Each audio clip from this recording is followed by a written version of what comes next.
Hello, my fine viewing audience. My name is Steve Fox, and this will be the first of hopefully many episodes to come of something I'd like to call GeekSpeak. Oh, yes, I know. Even I, such a fine specimen as myself, could be classified as a geek. How, you might ask? Well, first, it's not the haircut. I have a very nice haircut. It's not the glasses or style. It's not any of the said or previously believed stigmas that go along with being a geek. No, no. To be a geek, I submit, comes in a dialogue of a fabricated reality which is so far from this reality that you have to dream in order to participate. Such as comics. I got a comic right here, by the way. Movies, television, all sorts of entertainment. Today, most of the time, actually, we'll concentrate on comics because that's what I give a hoo-ha about. You know what I'm saying? This episode, actually, we'll start off with some reviews. And next episode, who knows? We'll do whatever I want to do. And hopefully you guys will keep checking it out because you think I'm so wise. And if you don't, I don't really care because I am so wise. But let's move on to the first review, shall we? First and foremost, when this title started, it was one of my unbelievable friggin' favorites. It was Tom Grummett and Chuck Dixon. I mean, come on. The Unlimited series, anyway. I know those of you out there will already correct me. And by the way, I really hate to be corrected. I would say that this is a magnolia back here, if not for the fact that like 300 of you people would come out of the woodwork telling me it wasn't. So don't correct me. Just say if you hate or love the show. I don't really care otherwise. Anyway, the miniseries was penned by Chuck Dixon, much like the ongoing series was later on. Until, you know, crap fell loose and CrossGen recruited a bunch of talent and wasted the time and went bankrupt and screwed up the whole industry. Well, actually, they didn't really screw up the whole industry, just a little corner, you know what I'm saying? Anyway, back to the point. Chuck Dixon, Robin Man, right? The limited series was drawn by Tom Lyle, who, I don't really care, you know? He's a nice guy, I'm sure. But, you know, no offense, Tom, not my absolute favorite artist, you know what I'm saying? But then there came along Tom Grummett, who was one of my favorite artists. He was amazing on Teen Titans, or the New Titans if you prefer. But if it's a Titans book, I call it Teen, because there's no such thing as New Titans. There's no Titans, there's none of this, that. It's all Teen Titans. Every time they try it with something else, it ends up as Teen Titans anyway. So let's call it Teen Titans from henceforth and forward and on out and all that said stuff. And crap, okay? Anyway, so back to Robin, right? This is done by a guy named Adam Beechen and Freddie Williams III.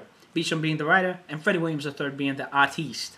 Man, I got to say, first and foremost, the number one thing I always check out, because I love to draw myself, is the artist, okay? Man, this Freddie Williams guy, he can draw like there ain't no freaking tomorrow. Like, let me find this freaking page. It's unreal. First of all, you got the anatomy on this thing. Oh, which way am I going here? The anatomy, check out this page over here, right? You got Robin, 2 guns, and some chickie in some khaki pants, right? Oh my goodness, look at the composition. You got these arms coming in with these guns. The clips, they point right at the action with these 2 crazy kids in the middle of action that they shouldn't be in. It's amazing. It's some great composition. Then you got Robin's knee pointing directly at the damsel. Oh my goodness, look at that. That's just beautiful stuff. And it's not just, this is not like a limited situation in this one panel. This is one of the best drawn books at DC, you know what I'm saying? I mean, don't get me wrong. Nothing compares to a good old Ringo Robin. God rest his soul, by the way. No disrespect intended. But man, oh my goodness. This guy, as close as I can come to the best Robin stuff without being Ringo, or possibly Lee Weeks, man. Oh, I'm sorry, not Lee Weeks. Pete Woods. Sorry, even geniuses get stumbled up. Aside from Pete Woods and Ringo, man, this guy's my Robin artist. He's amazing. He's great. And then we cut to the other side of the coin, right?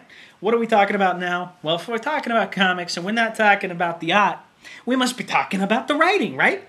Well, because no offense to the letterers, the inkers, and all those guys, but nobody really gives a poop. Nobody really follows you guys, except for Terry Austin.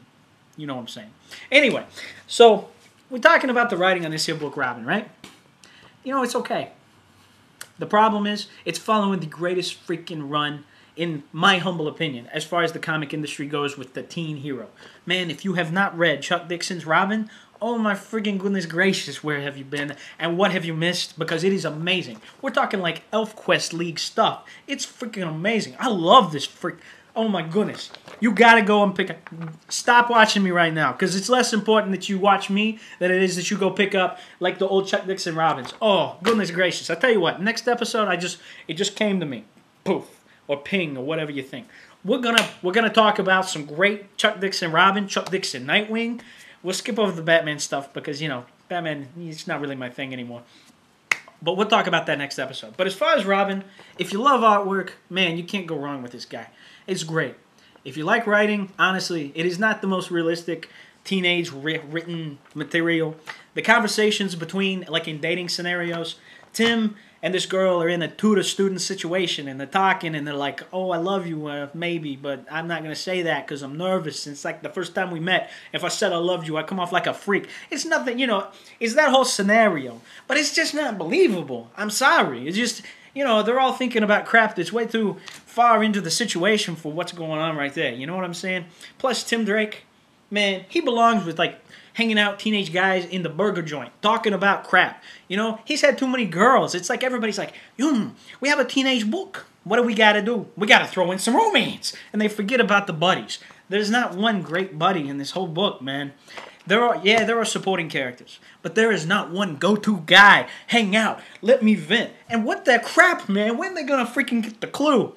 The best that Robin and Nightwing have ever been was when Chuck Dixon had them hanging out like brothers and neighbors. You know what I'm saying? Robin had a problem. He'd go, where's Nightwing? He's been through all this. I gotta go talk to him. And Nightwing was like, you know, I'm kind of bored. I miss this little guy that was kind of like I was, but he's a little bit smarter, not quite as gymnastically inclined. You know what I mean? He'll probably die young. But man, I love that kid. Let's go talk to him. Let's go hang out, you know? We got this brother thing going. You know, we've been endangered from as youths by this guy here. We're talking about, you know, Bruce Wayne, this nut job that kind of put us in danger at very young. And I don't care what you say. There's no real way to rationalize that there. But man, the brotherhood between those two characters, there's so much potential there that they just completely omit. But you know what? I will tell you this. As soon as the sales on Robin don't pick up, it's okay. They'll just kill him off and relaunch him, right? I mean, honestly, who is watching their watch trying to figure out the next time that Superboy is going to be showing up in his own limited series, right? I mean, come on. We all know that they're all coming back in one way or another. I just hope he doesn't come off in the same short skirt and crazy shirt that they brought Supergirl in, you know what I'm saying? But it's DC. You never know. They like to do that fruity stuff every once in a while. So anyway, this is me, Steve Fox, closing up on GeekSpeak Episode 1, reviewing the very great Robin. What do I give it? I don't know. Let's see here. Let's make up a rating system right now. I can't. I'm not creative enough.